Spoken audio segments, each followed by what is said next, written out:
See You in Health is an improvised parody podcast. Do not attempt to use any of the tips or information contained in this podcast. To do so could endanger your health and wellness.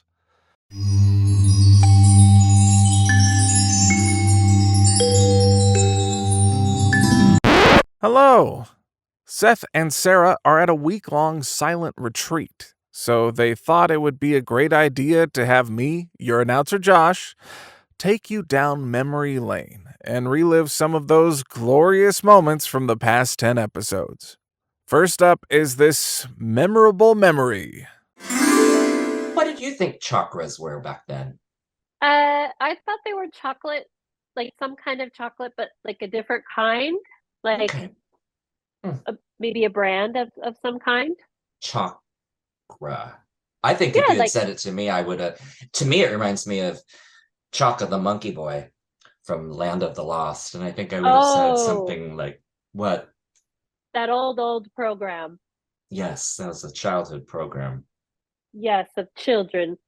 Do you think saying that is inappropriate? Chaka the Monkey Boy? Monkey Boy. I mean, that's what he was. Well, or I'm not was sure he? what he was. I don't know what he was.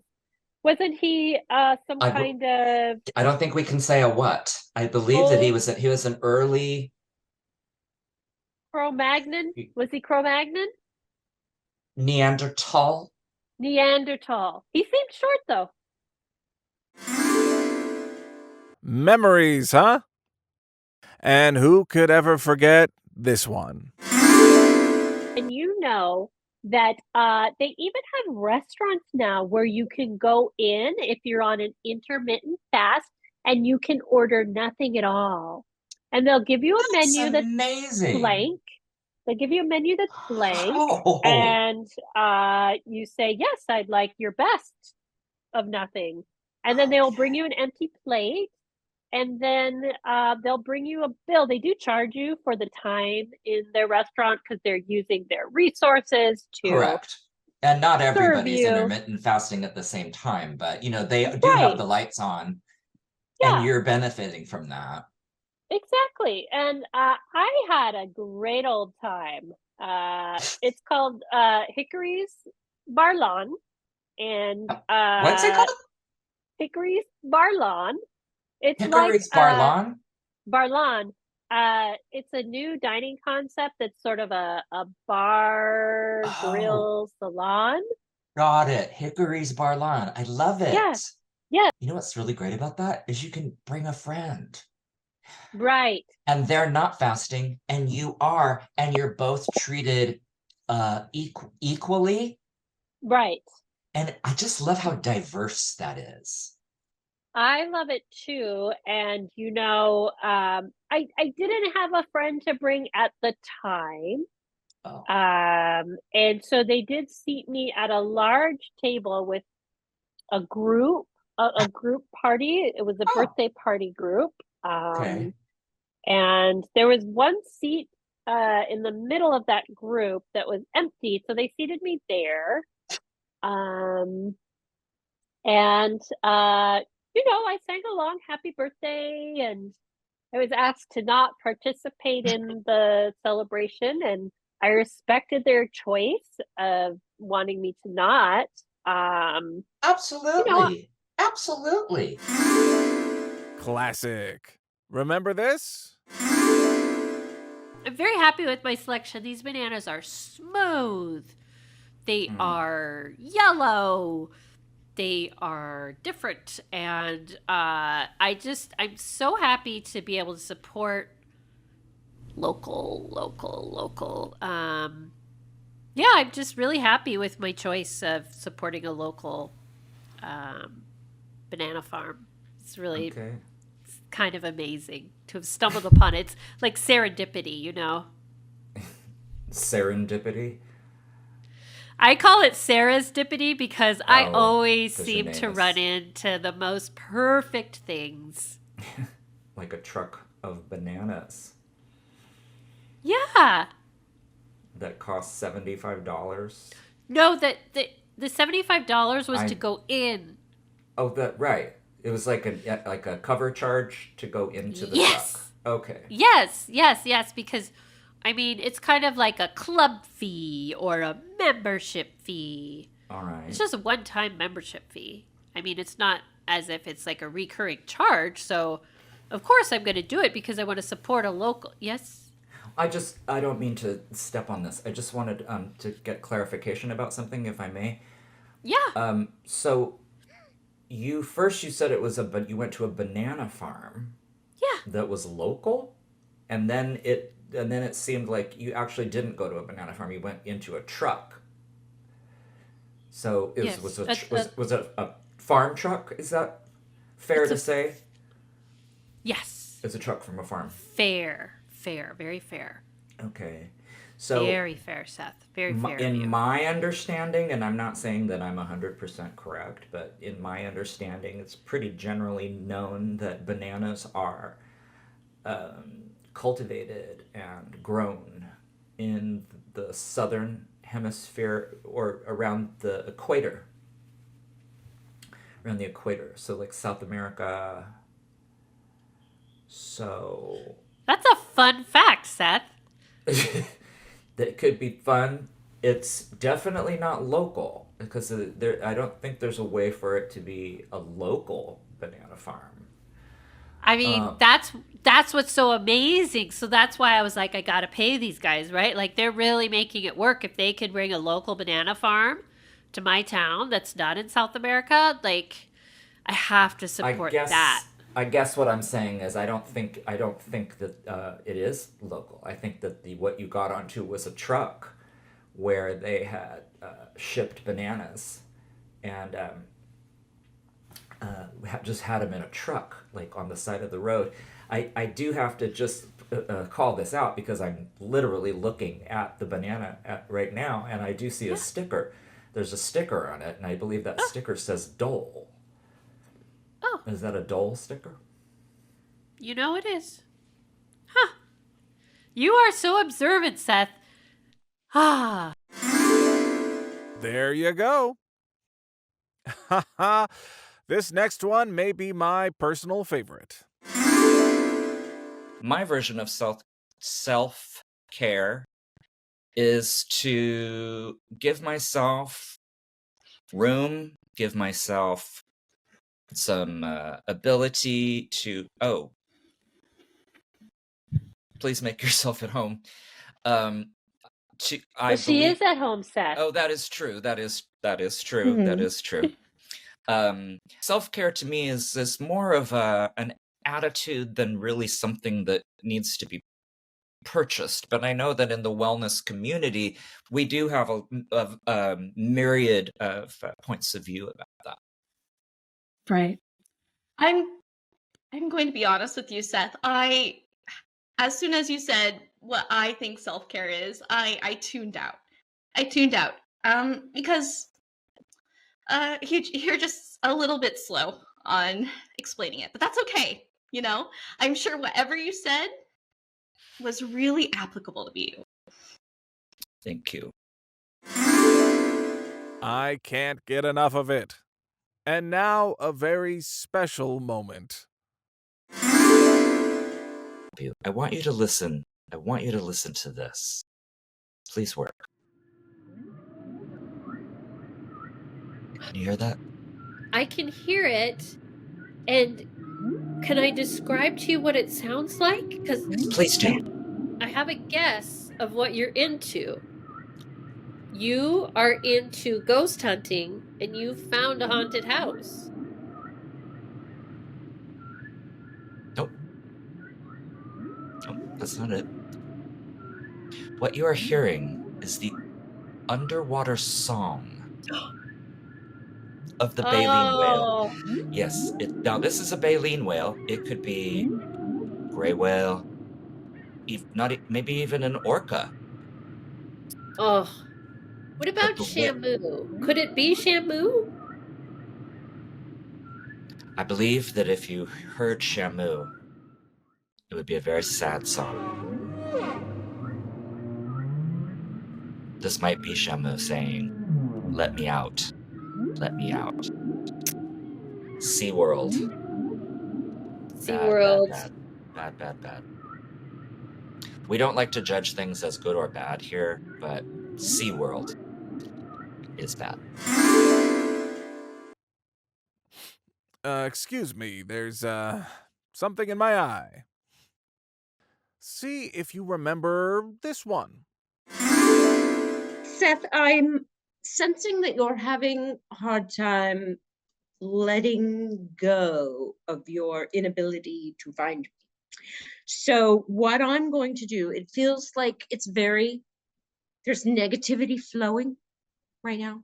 And so what I'm going to do is I'm going to hold, this is Joshua, and he is what is called a selenite charging plate, and it's a shield from negative energy. So I'm going to hold it for the rest of our conversation, just decreasing the energy flowing. Wow. My energy is entirely positive. It's just I need to pee. Could I get one of those charging plates just for my phone? This is more of energy in the universe. Oh, okay. So not for my phone. Okay. Well, I've never tried it on a phone. It's not perchance issued by Apple. Again, Seth, I'm holding on to. Okay, that was a joke. All right. Okay. Well, it doesn't get better than that. This next one is really going back. Why don't we at the same time just say we're sorry? 1, 2, 3. We're sorry. No, we're sorry. Right, we're sorry. Sorry. I'm sorry. I'm sorry. We're sorry. Sorry. You know, Sarah, why can't we say anything in unison? It's like you don't, are you trying to not?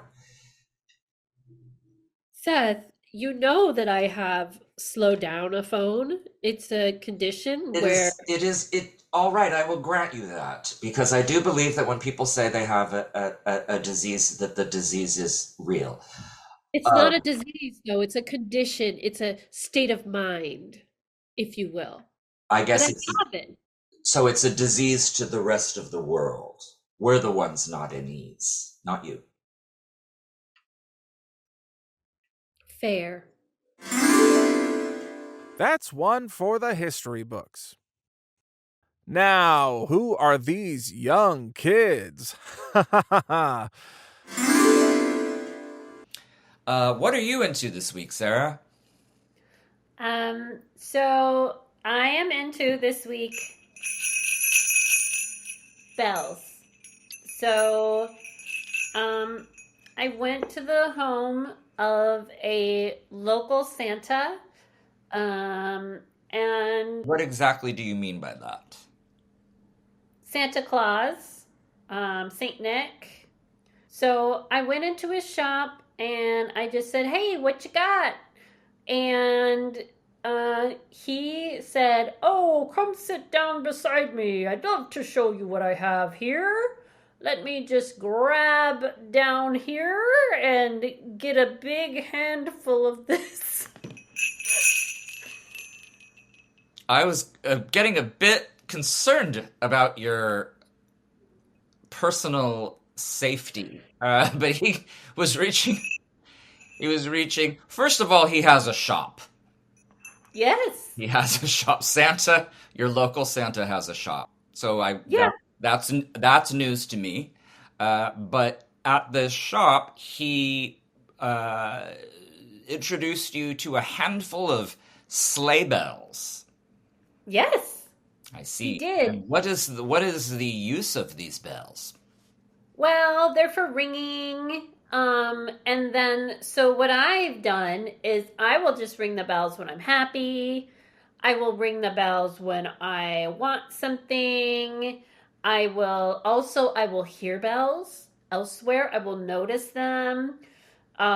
Say somebody has a telephone that has a notification that kind of sounds like a bell, I will notice that. So I'm just really into bells and ringing them and noticing them. Okay. Great.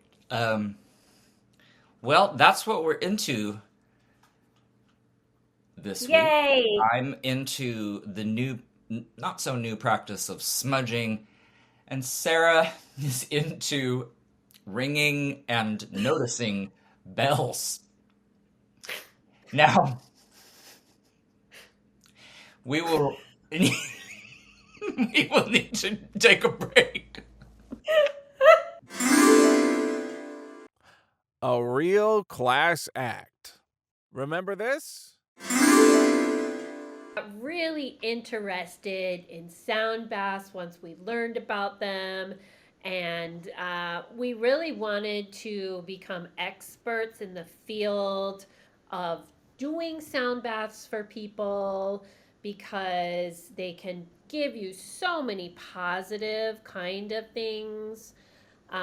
So Seth went down to a local training spot and registered himself. He was turned away. There seemed to be some sort of confusion about any of his wellness credentials. Yes, there was some confusion. I don't want anyone to think there was any kind of a melee. It simply was misunderstanding. Yeah, nobody told him like, hey, you don't have the proper credentials and you cannot teach wellness of any type, and therefore you are not qualified to take this credentialing for doing sound baths. Nobody said that to him. Right, nobody said that, Sarah. Nobody said that. Nobody said that. No, nobody said that. What they did say, and I'm just paraphrasing, is we demand that to facilitate a sound bath, that you have a responsibility to a certain amount of educational hours. The funny part is I didn't have a problem with that. But we will say that for whatever reason, and I do think it was a bit of mismanagement on their end, I was asked to leave, and that is their prerogative. I absolutely respect that. So I did try to re-enter through the back door, which they had guarded. Now, what I say is, what kind of a healing space posts a guard at the back door? I mean, come on. It was sad, and I'm not going to mention the name of the place because they don't need any kind of... It feels retaliatory. And so, namaste, and, I hope that the Garden Grove Tibetan Healing Temple... Oh! Priceless, right? Well, it's certainly been an amazing ride. We hope you'll join us for the next season when Seth and Sara are back to say, see you in health. Seth was played by Peter Hawkins. Sara was played by Vicky Kreckler. Theme music composed by Stevie Cornell. I have been your announcer, Josh Jones. This has been a production of Mookish Enterprises.